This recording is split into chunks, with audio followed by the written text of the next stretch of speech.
l'entame des discussions, dites-nous pourquoi, pour vous, à IFO Policy, il était important pour vous de soutenir ce panel qui porte justement sur la question des politiques publiques.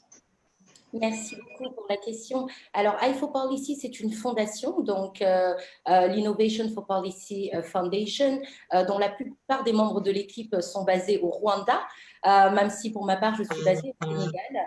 Et c'est vrai que notre activité est fondée autour de trois piliers majeurs. Le premier pilier, c'est les réformes politiques. Qui sont aujourd'hui au cœur, hein, comme je le disais, des réflexions sur le continent. Et on soutient en ce sens l'émergence de ces réformes politiques à travers des actions, des activités, des outils avec les communautés locales et donc les utilisateurs de ces différentes politiques publiques. Le deuxième pilier, c'est les méthodologies.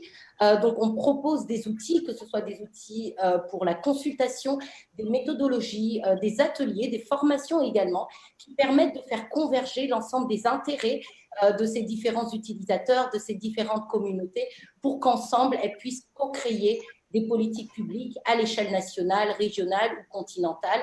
Et enfin, le troisième pilier, c'est vraiment tout ce qui va tourner autour de la civic tech, donc engagé à travers des technologies pour la plupart open source, donc qui sont disponibles pour les différentes communautés, pour soutenir des processus participatifs, pour soutenir des processus consultatifs, toujours dans cette dynamique de co-création de politiques publiques innovantes. On a mené différents travaux, que ce soit à l'échelle continentale avec le manifeste des politiques d'innovation, mais également avec l'Assemblée digitale panafricaine qui s'est tenue au mois de mai et qui a permis de converger justement l'ensemble des acteurs, penseurs, experts, communautés entrepreneuriales autour de la crise pour pouvoir mettre en place des plans de riposte à court, moyen et long terme, mais également différents processus aujourd'hui dans 13 pays qui ont permis d'accompagner des réformes spécifiques autour de l'entrepreneuriat ou de l'innovation, comme ça a été le cas au Nigeria, mais également autour de Startup Act, comme ça a été le cas au Sénégal, mais aussi au Mali. On a encore beaucoup de processus à l'échelle nationale qui sont en cours dans des pays tels que le Bénin, le Togo, le Niger, la Côte d'Ivoire, et on espère pouvoir renforcer toutes ces idées et consolider les bases aujourd'hui de projets de réforme avec des solutions plus spécifiques au renforcement de capacités et aux politiques publiques pour la femme entrepreneur. Alors, ma première question, j'aimerais savoir, elle va s'adresser à Monsieur Narcisse, notre Hiforchi de cet après-midi. Vous dites-nous si les femmes ont autant contribué, selon les statistiques, à ce que l'Afrique devienne en seulement quelques années le premier continent de l'entrepreneuriat féminin sur le plan mondial. Quel regard portent aujourd'hui, selon vous, les gouvernements africains sur ces femmes-là entrepreneuses? Oui, merci madame de la question. Vous savez, dans la plupart de nos pays africains en général et en République démocratique du Congo, depuis toujours, la question de la jeune féminine a été, par moments, je vais dire, un peu mise de côté parce qu'il fallait développer des mécanismes, pas seulement ça, mais il fallait aussi avoir des outils nécessaires pour y aller. Mais seulement en République démocratique du Congo, je vais noter, il y a pratiquement, je dirais, 10 ans que la question de la parité, d'abord, de façon générale, a été amenée au niveau de la loi fondamentale qui est la constitution de notre pays. Et au niveau du Parlement, la question a été longuement, en tout cas longtemps débattue jusqu'arriver au niveau de définir un quota concernant la représentativité de la femme au niveau des entreprises, au niveau du gouvernement, même au niveau des institutions, au niveau des entités territoriales décentralisées, parce que nous avons la forme de la décentralisation dans notre pays. Est-ce qu'on peut avoir une idée sur les chiffres en termes de quotas? Vous avez peut-être les chiffres à partager avec nous? Voilà, les quotas, ce qui a été décidé, c'est de 40% de représentativité des femmes au niveau des institutions de notre pays, c'est-à-dire en passant par les ministères au gouvernement, mais aussi au niveau des entreprises publiques même, aux entreprises publiques. Mais seulement, dans notre secteur de l'entrepreneuriat, la question a beaucoup plus évolué. Je dois bien noter, la question a beaucoup plus évolué parce qu'aujourd'hui, le gouvernement de la RDC a développé un programme spécial, en tout cas pour appuyer l'entrepreneuriat des femmes. Je veux parler du projet de PADMPM, c'est-à-dire projet d'appui du développement des micro et petites et moyennes entreprises, dans laquelle la gente féminine occupe une place de choix, parce qu'il est justement question d'appuyer les activités développées par les femmes avec une assistance financière à la hauteur de plus de 100 millions de dollars, le montant dont la RDC a eu auprès de ses partenaires, la Banque mondiale et d'autres institutions au niveau africain. Madame Ashley, Madame Ashley de la Côte d'Ivoire, dites-nous vous, comment chez vous, le gouvernement ivoirien accompagne les femmes entrepreneurs aujourd'hui en termes de promotion? Alors déjà, la promotion de l'entrepreneuriat féminin, il est constitutionnel. C'est-à-dire, dans l'article 37 de la Constitution ivoirienne, l'État dit que l'État œuvre à promouvoir la parité entre les hommes et les femmes sur le marché de l'emploi. L'État encourage la promotion de la femme aux responsabilités dans les institutions, administrations publiques ainsi qu'au niveau des entreprises. Donc c'est déjà une action constitutionnelle. Pour l'État, c'est important que la femme, de manière générale, ait accès à tous les secteurs et en particulier au secteur de l'entrepreneuriat. Aussi, comme j'aime le dire, je pense que les politiques ne sont pas forcément uniquement pour l'entrepreneuriat féminin, mais toute politique qui vient en fait améliorer la condition de la femme a un impact positif sur l'entrepreneuriat féminin. C'est pour ça que il y a quelques années, il y a beaucoup d'années, en 98, on a donné l'accès, par exemple, l'accès foncier aux femmes, ce qui n'était pas le cas avant. C'est-à-dire qu'avant 98, les femmes n'avaient pas le droit d'avoir une terre à elles, alors qu'après la loi de 1998, elles pouvaient avoir accès à des titres fonciers. Donc il y a vraiment une envie, une volonté d'améliorer la condition de la femme. C'est aussi pour ça qu'en 2013, il y a eu la loi relative au mariage qui donnait le pouvoir conjoint aux époux d'avoir la charge de la famille, et cette charge de la famille qui bien évidemment passe aussi par l'activité professionnelle.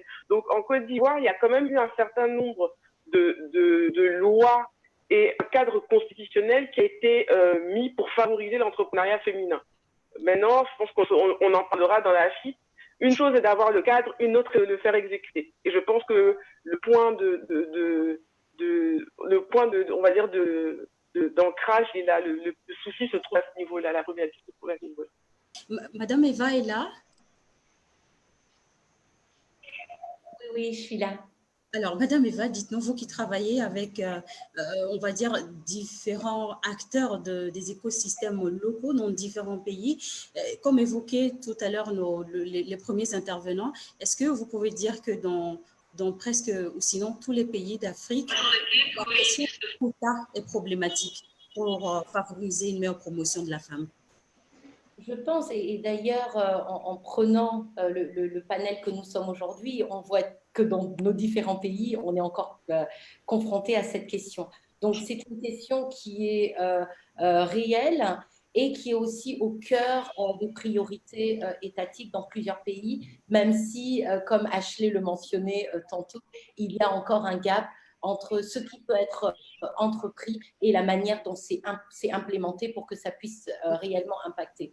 Il y a deux choses aussi que je tire des interventions de Monsieur Narcisse et de Ashley. C'est d'abord la question de la parité qui est revenue dans le premier propos et en effet qui montre bien qu'il y a encore un décalage sur le rôle que les femmes doivent jouer dans les instances de décision, sur également ce qui leur est octroyé en termes d'espace pour pouvoir atteindre certains postes, pour pouvoir être dans certaines sphères aussi étatiques, mais également tout ce qui doit être pris en termes de mesures, peut-être plus directement par les grandes entreprises et plus spécifiquement par ces institutions publiques sur le décalage qu'on va avoir en termes de rémunération, sur les décalages qu'on va avoir aussi en termes de nombre. Comprend une des volontés qu'on va retrouver beaucoup sur la partie nord du globe, c'est de se dire on va essayer d'avoir autant de femmes que d'hommes dans le gouvernement. C'est encore pas le cas sur différents de nos pays, même si on voit aujourd'hui que les femmes ont accès à des postes clés et qu'elles jouent d'ailleurs un rôle primordial dans les actions communautaires ou sur le terrain. L'autre chose aussi qui est très intéressante, c'est que quand on regarde en termes de chiffres, on voit que quand les femmes prennent part à ces instances de direction ou de décision, on a également un meilleur rendement dans les actions qui sont menées. Donc, tout ça pour dire qu'aujourd'hui, cette question de la parité, elle doit être adressée très certainement. Et l'autre point qui va toucher plus aux compétences de ces femmes-là, à leur capacité de développement, à leur capacité d'accès à un marché plus grand. Il est vrai que sur tous nos pays, au Sénégal, je vais peut-être donner 2 ou 3 exemples, il y a beaucoup de programmes qui ont été mis en place pour accompagner les femmes entrepreneurs, pour faire en sorte qu'elles aient accès à des mécanismes de financement plus adéquats, pour renforcer aussi des cadres d'échange de femme à femme pour toutes les questions qui vont toucher au mentoring, à la culture entrepreneuriale qui va être développée autour de ces réseaux. Au Sénégal, par exemple, on a la direction à l'entrepreneuriat rapide des femmes et des jeunes qui a vraiment mis au cœur de son mandat d'accompagner les femmes entrepreneurs, d'accompagner les groupements de femmes, d'accompagner même à certains niveaux les femmes qui sont dans des activités génératrices de revenus mais qui sont informelles, du secteur informel, ou alors de créer des axes de collaboration où le financement va venir à la rencontre des réseaux de femmes qui, elles, apportent déjà cette capacité, comme c'est le cas de ce partenariat toujours entre l'ADER et le Women Investment Club, le WIC ici, pour combiner financement, renforcement de capacité, appui technique et conseil. L'autre point important que j'aimerais aussi lever ici au regard des politiques publiques, c'est qu'on comprend plus que jamais qu'on a toutes ces initiatives, que ces initiatives fonctionnent, elles fonctionnent peut-être à petite échelle et qu'il est important qu'on ait des cadres de dialogue comme celui qui nous réunit aujourd'hui pour partager ce qui marche et ce qui marche moins, mais également permettre à ces réseaux de femmes de passer à un autre niveau en ayant accès à un réseau plus grand. Donc, la mise en commun, que ce soit de ressources, que ce soit également de compétences et que ce soit aussi d'opportunités de marché, parce qu'au final, on parle de femmes entrepreneurs, on est souvent sur des secteurs qui restent clés, le commerce, la beauté, la transformation agricole, et il y a un potentiel de passage à l'échelle très fort au niveau régional et au niveau continental. Et donc, cette question, peut-être qui peut être portée à travers l'initiative, notamment de l'AFTCA, le terme en français va me revenir, permet de regarder toutes ces potentialités à une échelle beaucoup plus grande et de se dire comment est-ce qu'on travaille ensemble, comment est-ce qu'on arrive à cartographier les différents acteurs et comment est-ce qu'on met des politiques publiques qui permettent de valoriser ces différentes initiatives en apportant le cadre réglementaire pour les exécuter. Alors, parlant justement de cartographie, nous comprenons avec vous, Madame, que les différentes initiatives, ou sinon les réformes prises ici et là dans différents pays ont permis, au fil des années, à propulser la femme entrepreneuse en Afrique à un niveau important sur l'échelle mondiale. Mais est-ce pour autant qu'on peut dire aujourd'hui que les femmes, la représentativité des femmes dans le monde des affaires en Afrique francophone est aussi importante qu'en Afrique, je vais dire anglophone, si vous voyez un peu la différence que je mets. Je vois très bien, je pense qu'il y a encore un gap. On a tous vu passer cette petite étude récemment qui montrait les pays où il y avait le plus de femmes dirigeantes d'entreprises et de femmes entrepreneurs. On voit que les pays francophones, je pense qu'il n'y en a pas qui sont dans ce top 6, top 5. Donc, oui, il y a encore beaucoup de gaps. Et d'ailleurs, pour revenir sur ce que vous disiez, je pense qu'on a de belles initiatives et beaucoup d'initiatives, mais on a encore très peu de réformes. On a encore très peu de réformes. Des programmes sont mis en place, mais à côté de ces programmes, il faut réellement des cadres législatifs, des cadres réglementaires qui favorisent les mesures incitatives. Et qui les implémentent d'ailleurs, comme ça a été.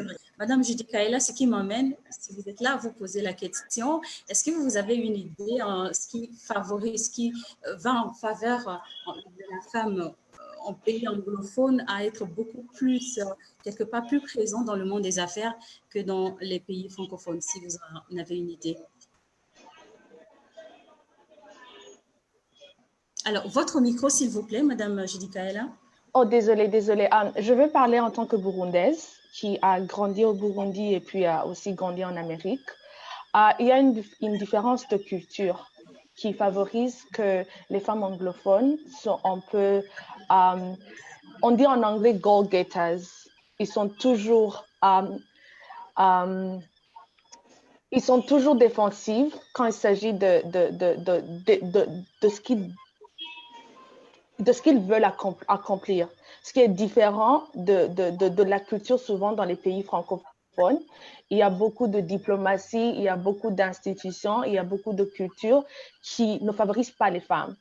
Et c'est pourquoi je vais parler, mais l'autre réalité que j'ai vue dans les pays francophones, que j'ai aimé beaucoup, c'est le nombre de femmes qui font des petits business, mais qu'on ne compte pas. Parce que quand j'étais au Sénégal, quand j'étais au Congo, quand j'étais en Côte d'Ivoire, les femmes qui me vendaient des fruits dans la rue, c'était des femmes. Les femmes qui me vendaient des produits de beauté, ce sont des femmes. Mais parce que leurs business sont des petits business que souvent on ne compte pas, on ignore ça. Et on ignore la réalité que le continent africain est un continent où les femmes avaient le pouvoir économique. Avant même que les Blancs viennent sur notre continent, les femmes étaient dans le business. C'était eux qui étaient dans l'agriculture, c'était eux qui faisaient tout. Mais les conditions aujourd'hui, si on va dans les milieux ruraux, on réalise que souvent ces femmes n'ont pas même de compte bancaire. Même si elles sont là-bas en train de faire le business, elles retournent à la maison, elles quittent l'argent à la maison ou elles donnent l'argent à leur mari. Et c'est là alors que le data et le nombre de ces business, on ne peut pas les compter. Mais ça ne veut pas dire qu'on n'a pas de femmes dans ces pays francophones qui sont dans le business. C'est juste qu'ils sont en train de faire le business dans des conditions qui ne les favorisent pas. Je me rappelle qu'un petit projet que j'avais fait avec l'Union européenne, on était en train d'essayer de voir le lien entre le pouvoir économique de la femme et la réduction des violences qu'elles ont. Et on a réalisé que quand une femme a une dépendance financière, elle est souvent vulnérable à des violences. Mais aussi, on a réalisé que quand une femme a une indépendance financière, elle a souvent des options. On a fait un petit projet dans un camp de réfugiés. On a pris un groupe de femmes, on leur a donné des fonds. Ils ont commencé leur business. Dans 2 ans, elles avaient quitté le camp, elles avaient commencé elles avaient loué une maison, elles étaient allées vivre ensemble. Ils étaient maintenant dans l'économie du pays où ils étaient réfugiés.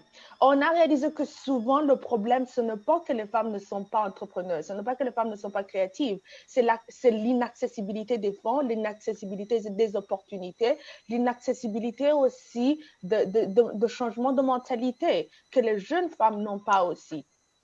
C'est pourquoi la parité est importante. Quand on parle des situations, la parité est importante. C'est important qu'on réalise qu'il y a toujours des initiatives qui sont en train de se faire. Beaucoup de jeunes femmes qui sont des couturières, beaucoup de jeunes femmes qui sont en train de faire des initiatives, mais qui n'ont pas l'opportunité d'avancer parce que l'inaccessibilité des opportunités. Et je pense que c'est le rôle des institutions d'essayer de créer des milieux favorables pour ces jeunes femmes d'avancer, des milieux favorables pour ces jeunes femmes de pouvoir avancer en tant que les hommes. Parce que en regardant les statistiques dans les pays francophones et même dans les pays anglophones, on réalise que quand une jeune fille commence un business, elle prend souvent beaucoup de temps d'y arriver par rapport aux jeunes garçons. Mais quand une jeune fille qui est mariée commence un business, elle ne prend pas beaucoup de temps parce que là, le support de la famille. Il y a aussi des conditions culturelles qu'il faut aussi considérer. C'est pourquoi les institutions comme les banques qui donnent des fonds, ils vont donner des fonds à une jeune femme qui est mariée, qui peut amener son mari ou donner une autre forme de garantie par rapport à une jeune fille qui n'est pas mariée, qui va demander, qui va demander de l'argent aux banques. Ça, c'est une réalité. Et je me rappelle même dans mon pays, Burundi, il y avait, ça ne fait même pas longtemps que il y avait des milieux ruraux où les femmes n'avaient pas accès aux banques. Donc, pour avoir une compte bancaire, il fallait que l'homme va avec toi à la banque pour que tu ouvres un compte bancaire. Et tout ça contribue au pourcentage, ça contribue à ce nombre de femmes qu'on n'arrive pas à savoir qui sont en train de faire le business. Et ça bloque l'avancement de la jeune fille et de la femme en général.